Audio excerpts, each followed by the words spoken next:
So that's so freaking cool.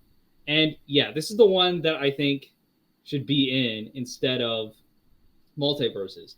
It's Under Night In-Birth 2, which is a fantastic like anime style Mm-hmm. fighting game. You're gonna see that the gameplay is absolutely gorgeous. It's like a 2D Beautiful. style. Yeah, I love And 2D style. I don't know how this didn't get in. Like pretty much everybody that knows fighting games, when they talk about this category, they're like, I thought this would have gotten in. It's like nobody's really like upset about it because it's like it wasn't gonna win. But the fact that this can't claim Not a even a nomination, nomination. Yeah. yeah, like put it on. They need a nomination for the box or whatever. Like come on. So the fact that multiverses got in, especially when these guys sent me a code, like I'm gonna be a little bit partial. I'm gonna be thankful for that. They sent me a code. I played it. I really really enjoyed it, even though I don't really go for like 2D style games. I really traditionally have liked like the Tekken 8 and like Mortal Kombat 3D style. This game is fantastic. Like it won me over. The art style is amazing. The character design is amazing. The movesets are really good and varied. Like I think there's like 35 different characters or something crazy like that. Oh wow. Like it's a really really good fighting game.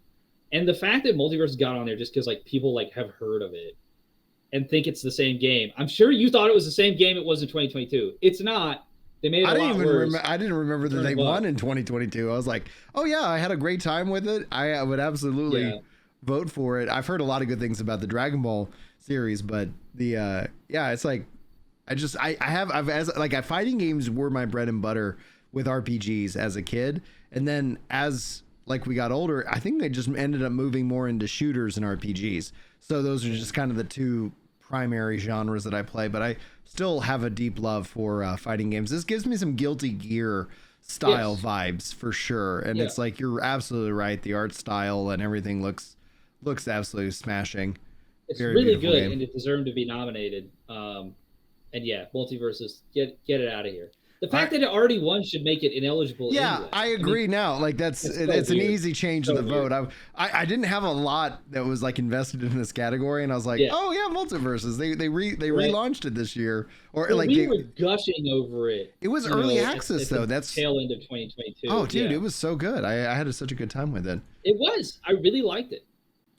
All right, let's get into guys, get him, guys. Come on, it's a Final Fantasy channel. Come on, get him, guys. What are you doing? I love it. I think Dragon's Dogma 2 is going to take it. Yeah. What? You think it's going to win? You think it's going to win? I think it has a chance. It's a great game. I've really enjoyed it. No way. No, there is absolutely no way. Are you kidding me? Really? What do you think is going to win? This is like one of the most stacked. I would say it's last.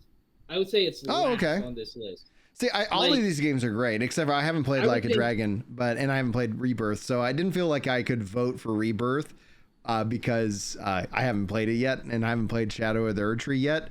So I was like, well, out of these two games that I've played, I think essentially Dragon's Dogma 2 would take it because of the action RPG draw, because that does draw in a lot of people. There are people who are not interested in playing a turn-based RPG, which is what Metaphor is.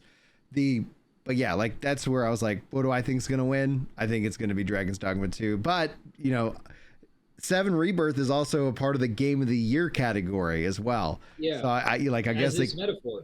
And as is Metaphor. Yeah. Those are three. Yeah. And that's where it's like when I'm casting my vote here, I was like, well, I think, you'll see what I voted for Game of the Year when we get to the category. But yeah. Okay. So what do you think? What do you think is going to win? Which one out of this list takes it? What snubs were there? Dragon's Dogma 2. Is it just the fact that you really, really enjoyed it? I mean, because you said you're playing Metaphor now. Yeah. And you're still going with Dragon's Dogma 2 because of the action RPG aspect. When I think about, because I was thinking through like, who do I think is going to take it? It's like, I give it an extra point because it's action RPG. For me personally, I like the turn base. You mean? Yeah. For when I talk to gamers in general, that's usually the vibe I get. I'm more of I've been enjoying more of the turn based stuff. Like I told you in our little pre-show as we were kind of getting set up for this, is like I've gotten lost in the Final Fantasy 7 Pixel remasters. Just finished 4, absolutely smashing, adored it. Started 6. So I end up starting in these games at different paces. So I haven't jumped back into Metaphor, and that's one of the things why I personally knocked it over Dragon's Dogma